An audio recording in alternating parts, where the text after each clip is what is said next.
है उसका 25 से 28 पर दिए। सचमुच आहाब के तुल्य और कोई न था जिसने अपनी पत्नी इजेबेल के उकसाने पर वह काम करने को जो यहोवा की दृष्टि में बुरा है अपने को बेच डाला था।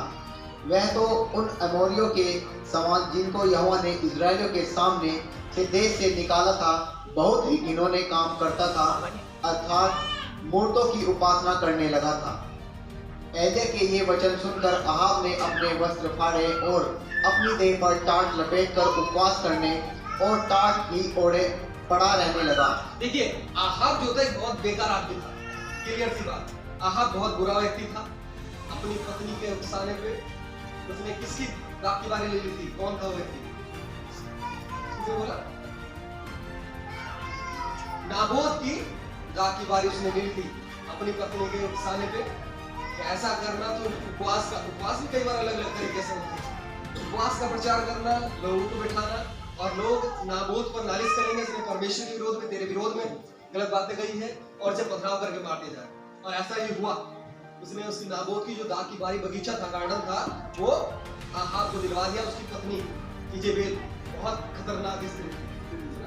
अगर बाइबल में कोई सबसे खतरनाक स्त्री के विषय में देखते तो वो इजेबेल, तो आज तक भी कहा। तो जब वो इतना बुरा व्यक्ति था, लेकिन जैसे ही एलिय्याह ने उसे ये सब बताया, तुझ पे क्या घटने जा रहा है, लिखा आहाब नम्र हो गया, दीन हो गया। जी पढ़िए उस विषय को। तब यहोवा का यह वचन तिशबी एलिय्याह के पास पहुंचा, क्या तूने देखा है कि आहाब मेरे सामने नम्र बन गया है?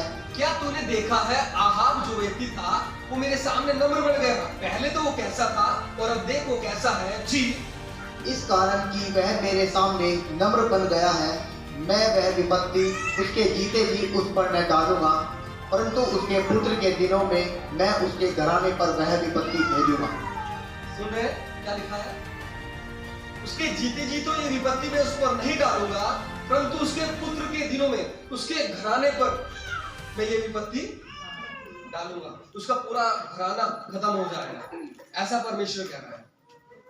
इन्हें बोलते हैं पैतृक श्राप। गड़बड़ी किसने करी थी? आहाब ने। समझ पा रहे? आहाब ने समस्या करी थी, लेकिन आहाब दीन हो गया, आहाब नम्र हो गया। परमेश्वर ने कहा चल मैं तेरे से, तू नम्र हो गया है, दीन हो गया है, ठीक है।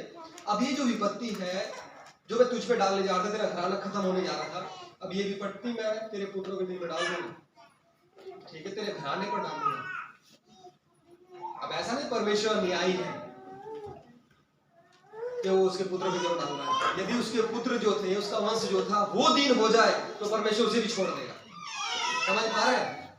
लेकिन यदि दीन ही ना हो, यदि उपवास में न जाए, यदि अपने पुरखाओं के गुनाहों के पापों का अंगीकार ही ना करे, तो क्या बचोगे? जब सांसारिक चीजें, आपके माता पिता की जो प्रॉपर्टी होती है, घर होता है ना, आपके माता पिता यदि नहीं रहे, वो ऑटोमेटिक आपके नाम हो जाता है, उसे करना नहीं पड़ता। घर में जो सामान भी पड़ा था ना, और आप उनके बेटे हैं, वो सामान भी आप ही का हो जाता है।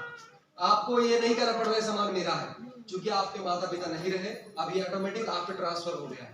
सरकार की ऐसी पॉलिसी है। अगर सरकार की ऐसी पॉलिसी है तो परमेश्वर की भी ऐसी पॉलिसी है कि तुम्हारे जो पुरखाओं की जो आशीष थी वो भी तुम पे, और जो श्राप थे वो भी तुम पे, और उसके कारण मनुष्य परेशान रहता है। वो कहता है कि हमने सारा जीवन भर चबले किसी ने, परंतु कुछ नहीं बन पाया। इस बीमारी से निकले दूसरी बीमारी में, उस बीमारी से निकले दूसरी बीमारी में, कभी ये पड़ा है, कभी ये पड़ा है। कोई ना कोई व्यक्ति बिस्तर पर पड़ा ही रहता है, कुछ ना कुछ चलता ही रहता है, थोड़ी थोड़ी देर में दिमाग खराब होता ही रहता है।